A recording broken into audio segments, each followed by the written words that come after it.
Good morning, everyone. My name is John Milloy. Welcome to actually the first session of Meet the Profs here at Martin Luther University College. I'm actually joining you from my home where I'm sequestered away like so many people. But we thought this would be a great opportunity to meet various members of the faculty of Luther and hear a little bit about our background as well as some of the courses that we're teaching.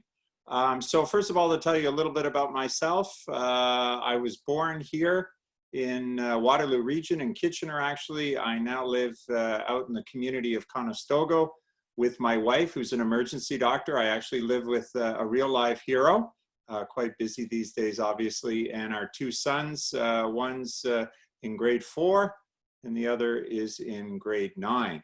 I joined Martin Luther University College about 5 years ago, where I serve as the director of the Center for Public Ethics, as an assistant professor of public ethics, and I also have a little bit different role, and that is that, just letting someone join in here.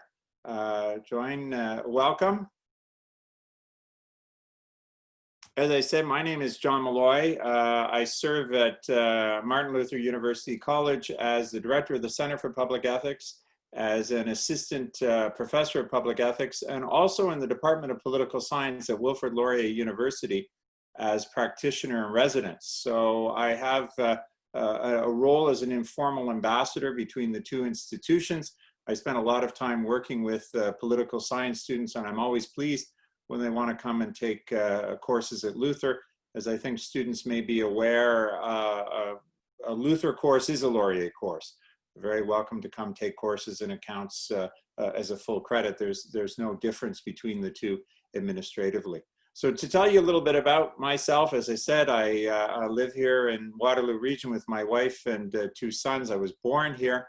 And I always like to say that growing up, I had 3 big interests. One was school. I love school.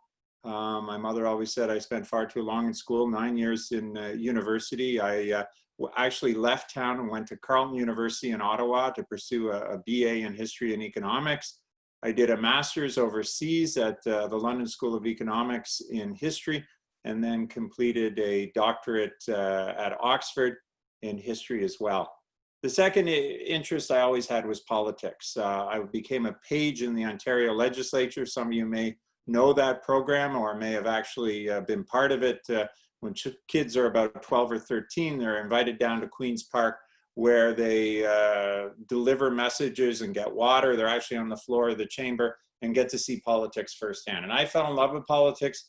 I became involved with the Young Liberals, helped out in many campaigns, helped out during my university years. I spent some time working at Queen's Park as a political staffer, and then went on to graduate school. After graduate school, I went to Ottawa, where I worked in the background as a political staffer for a number of cabinet ministers, and finally spent 5 years in the office of Prime Minister Jean Chrétien. I was a member of his senior staff, and certainly a lot of adventures to talk about. A really wonderful time, a wonderful experience, and I got to see politics up close. And despite having seen politics up close, I actually wanted to put my name on the ballot and try it myself. So in 2002, I returned home to Waterloo region and became the candidate, the Liberal candidate in the riding of Kitchener Centre in downtown Kitchener, where I was successful in becoming the member of provincial parliament in an election about a year later in 2003. I served for 11 years in that capacity, 7 of them as a cabinet minister. Ironically, I was twice Minister of Training Colleges and Universities, so I've seen the university world from different sides. And then in 2014, I decided not to run again and to retire to spend more time with my family. And that actually brings up my third area of interest, which is faith, which is religion. I was born and raised a Roman Catholic. I went to Catholic schools, and my Catholic faith continued throughout my studies. And more importantly, I guess, or a little bit more relevant, throughout my time in politics. And it's a struggle.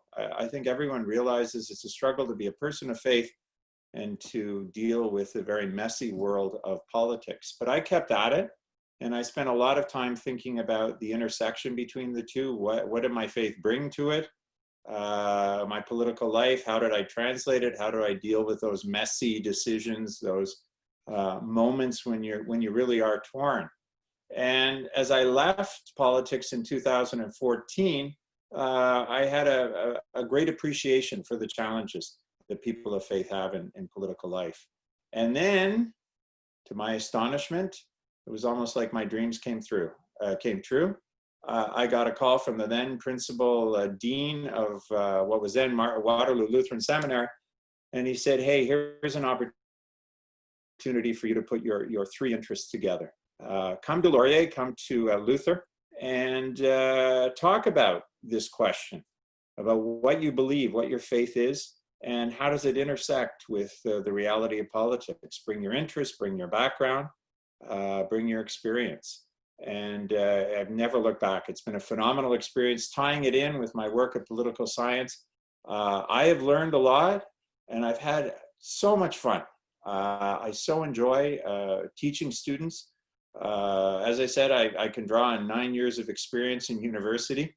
And although they were perhaps different days, I know the importance that a professor has in terms of raising questions, in terms of challenging you, in terms of just being someone who's around to answer your questions, provide some advice, get your feedback.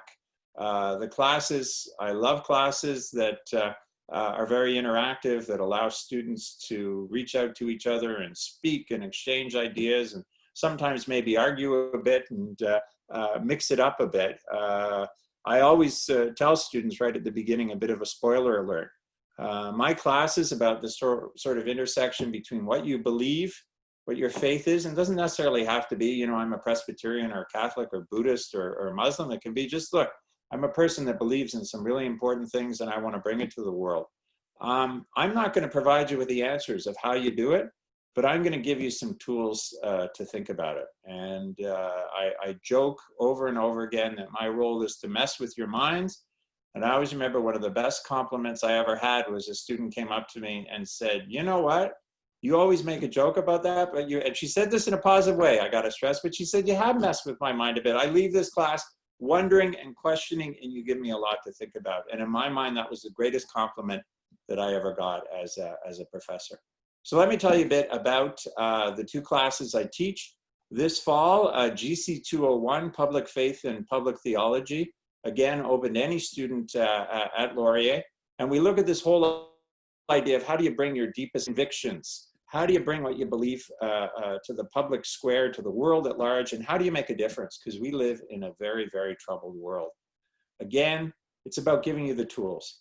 It's about looking at how other people have grappled with this question, how they've been able to make some progress. It's asking you to think about the world today. I always say it's really three questions. What do you believe? Why do you believe that? Which is very, very important. And how is that going to help you make a difference in the world? And students want to make a difference. In winter, it's the same theme, but we focus a little bit more. It's GC 480A. It's a fourth-year seminar entitled Politics and Faith in an Age of Anger.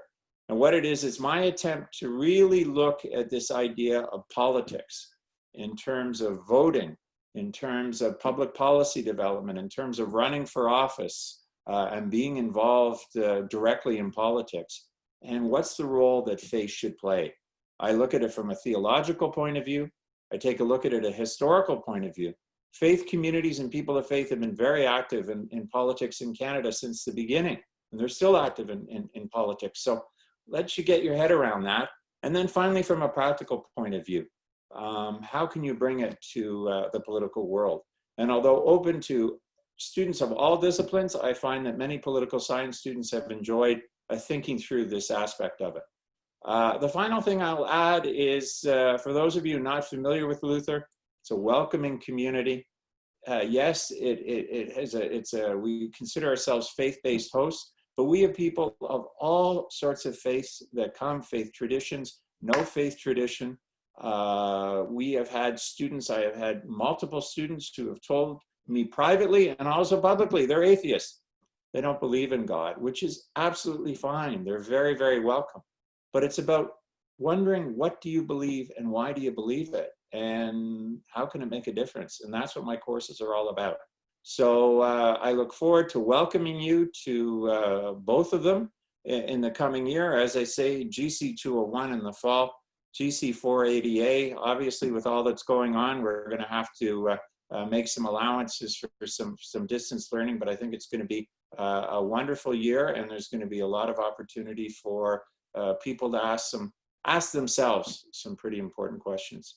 So I'll wrap that up there, and please check out the information on the courses. And as I say, if you have any questions or just want to connect with me, I'm always happy to talk with students and follow up.